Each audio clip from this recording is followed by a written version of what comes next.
saya berkali-kali bilang tidak harus orang-orang pinter banget sebetulnya, karena perangkat yang disediakan Allah ini juga menyediakan untuk orang-orang bodoh. Dan itu hikmah terbesar dari Islam. Jadi Islam ini bisa difahami orang pinter juga oleh orang-orang yang enggak pinter. Mimpi di situ tanya, Pak Ustadz, Anda masuk surga enggak ketika hidupnya hanya nerangkan matematika? Oh iya, saya bahkan enggak sekedar di surga. Malaikat dikumpulin Allah untuk mendengarkan presentasi saya ngajar matematika. Jadi kata dia cerita, Allah bilang gini ke malaikat, hei para malaikatku, kenapa kamu iman sama saya? Ya karena saya melihat engkau ya Allah, melihat kekuasaan engkau. Tapi imannya orang ini itu melebihi iman kamu. Wah ya tidak bisa, saya melihat engkau langsung, ini tidak melihat engkau langsung. Kenapa begitu yakin seperti yakin kita? Oh iya. Terus Imam Mahmudi, silahkan ajari matematika. Mahmudi mulai ngajari matematika. Terus beliau ngajari ya sederhana. Angka 2, 3 sampai ribuan sampai jutaan itu bin nisbat ilal wahid nisbatun wahidah, yaitu nisbatul far'i ilal asli. Hanya ngajar itu tok. Dunia ini apapun banyaknya variannya, apapun banyak makhluknya, itu semuanya adalah nisbatul far'i ilal asli. Angka 2 ya cabangnya 1, 1 juta ya cabangnya 1, semua itu dimulai dari 1.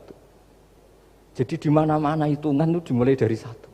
Dan 1 ini harus ada, yaitu Tuhan. Barakatuh. Bismillahirrahmanirrahim. Tabarakalladzi nazzala al-furqana ala 'abdihi liyakuna lil 'alamin nadhira. Allahumma shalli wa sallim ala habibika Mustafa Muhammadin wa ala alihi wa sahbihi asmain. Nama ba'du. Yang sangat kita hormati bersama ini ada Bapak Rektor, ada Bapak On, Bapak Rohidin, semua wakil rektor, semua yang ada di sini dan semua muhibbin, semua pecinta ngaji yang saya hormati. Meneruskan ngaji yang sempat tertunda sudah beberapa kali. Saya memang termasuk orang yang sangat menekuni ilmu seperti yang dikatakan Pak Fathul Wahid lagi.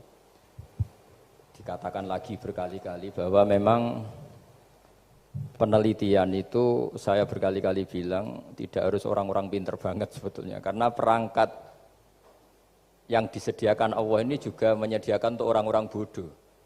Dan itu hikmah terbesar dari Islam. Jadi Islam ini bisa difahami orang pinter juga oleh orang-orang yang enggak pinter. Saya punya kenangan tentang ilmu astronomi. Kita belajar falak itu jelimet Pak Fathul Wahid, jelimet sekali.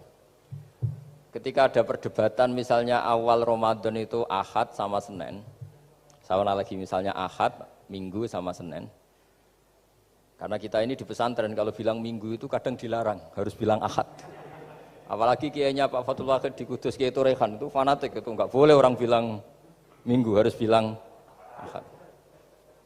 Yang lucu itu ada seorang kiai yang sangat fanatik terhadap Islam, itu enggak mau kalendernya ditulis kenaikan wafat Isa Al-Masih. Karena keyakinan umat Islam bukan Isa yang wafat tapi Sibeh Isa. Itu di kalender Kudus kan wafatnya dalam kurung Sibeh Isa. Ya, yang menyerupai Isa. Jadi saking fanatiknya tetap menulis sesuai keyakinan. Saya teruskan. Orang kadang bilang begini, cara orang yang tidak mendalami ilmu. Sama-sama kiai, sama-sama ormas Islam kok beda awal Ramadan, sehingga jadi debat Ahad atau Minggu sama Senin. Saya punya mak-mak ya, kalau orang sepuh itu yang dulu ikut buyut saya. Jadi saya ini generasi kelima, itu orang itu muammar, ditakdir umurnya panjang. Itu bilang gini, Gus, sebetulnya untuk tahu kalender yang benar mana itu gampang katanya. Cari tanggal 15, nanti kelihatan siapa yang salah. Ternyata betul, kalau dihitung Ahad, nanti 15-nya misalnya jatuh hari apa, nanti kelihatan ternyata pas yang dikatakan 15 versi Ahad itu bulan belum purnama. Purnamanya itu di versi mereka yang tanggal 16. Berarti benar mana? Yang Senin kan? Tapi yang versi Senin ternyata betul pas 15 pas purnama. Artinya apa? Allah menyediakan perangkat untuk menguji Senin apa Ahad dengan cara awam, yaitu nunggu tanggal 15. Artinya gini, kata siapa yang tahu itu hanya orang pinter gitu. Orang awam juga bisa tahu. Karena agama ini milik bersama, ya milik orang pinter, milik yang tidak pinter.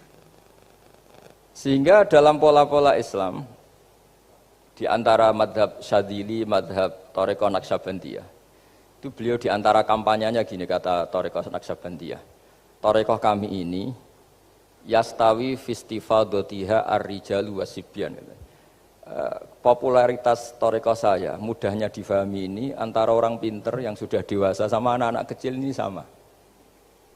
Kenapa demikian? Kalau dalam filosofi kebenaran itu ada pepatah fa innal haqqa adharu min syamsidz dhahirah. Kebenaran itu lebih jelas ketimbang matahari di siang hari. Sehingga mereka dengan mudahnya mensifati Allah misalnya adz-dzahir, zat yang begitu jelas. Kenapa Allah begitu jelas? Karena ulama dulu cara, kalau dalam bahasa pondok mensifati, menstatuskan. Alam raya ini maujud. Maujud itu ada. Di mana-mana sesuatu yang ada itu ya diciptakan oleh yang ada. Masa tidak ada kok menciptakan yang ada. Sehingga mereka tidak pernah tertarik sama faham komunis, ateis, bahwa alam ini dimulai dari ketiadaan. Pertanyaannya adalah bagaimana sesuatu yang tiada menyebabkan yang ada. Sehingga ulama dulu pinter, sifat wajib itu apa? Wujud.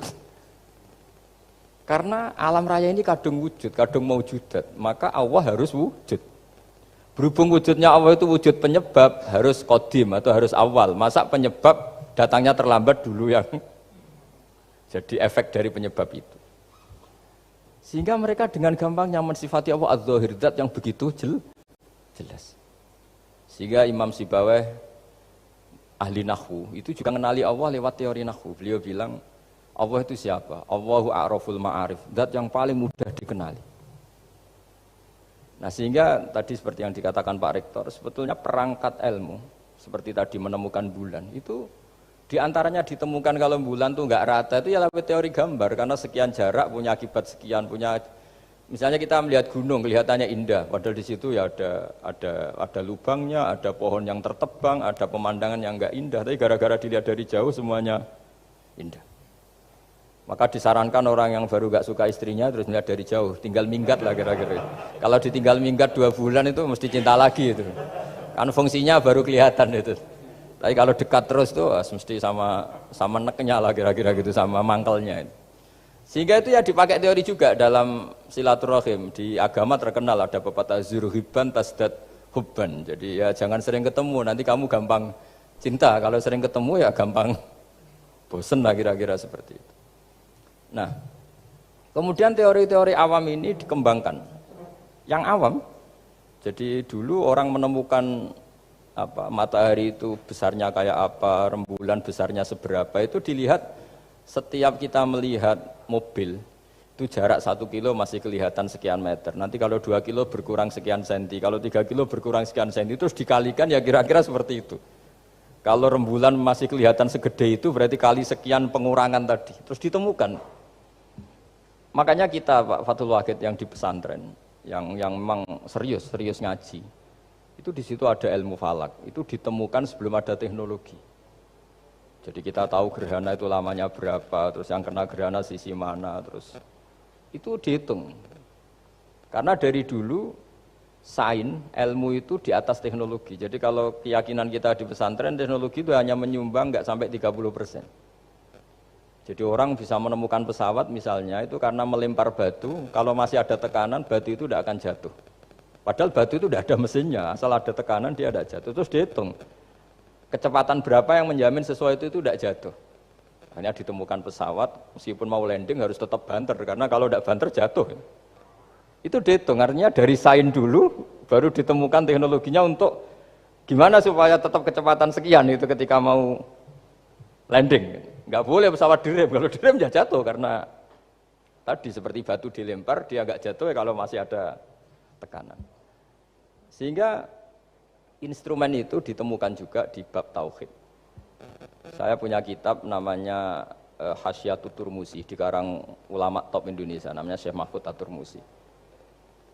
Itu beliau cerita, Imam Al-Amudi itu ulama top, tapi dia itu unik, tiap ngajar santrinya itu ngajar matematika, ngajar ilmu eksak. Terus ditanya, sampai muridnya itu ragu, ini guruku masuk surga enggak, ini kiai kok hanya ngajar matematika. Ya kira-kira ngajar, ya seperti mahasiswa jenengan kan, ini rektor masuk surga enggak ngomong teknik terus gitu loh. Tapi gurunya kayaknya enggak terima, disuudoni santrinya itu enggak terima, karena beliau seorang wali. Murid-muridnya itu bermimpi. Ini penting saya ceritakan, mungkin agak aneh di dunia kampus ya, di bab ini. Kalau dalam teori kita, Pak On itu, mimpi sama nyata, melihat itu otoritatif mimpi. Ini yang agak aneh di ilmu pesantren. Jadi melihat jenengan langsung dengan mimpi itu otoritatif mimpi. Karena mimpi, ru'yal mukmin dijamin oleh Rasulullah sama dengan 46 juz'un minan nubuwah. Jadi persennya itu besar sekali, 46% dari juz'un minan nubuwah, otoritatifnya. Nah tentu tidur yang benar. Logikanya gini, kata-kata kitab-kitab menjelaskan. Orang kalau melihat langsung itu pasti terpengaruhi oleh cinta atau tidak cinta, senang atau tidak senang, sedang butuh apa enggak. Jadi kalau saya sedang butuh dengan Pak Rektor itu melihatnya dengan penuh harapan. Jadi kalau saya sakit mau mati itu senang lihat dokter karena ini harapan, Rektor enggak ngefek gitu kan gitu. Tapi kalau saya politikus ngelihat ketua partai itu lebih respect ketimbang melihat dokter. Jadi gara-gara banyak kepentingan ini melihat itu enggak pernah jujur gitu. Enggak pernah jujur.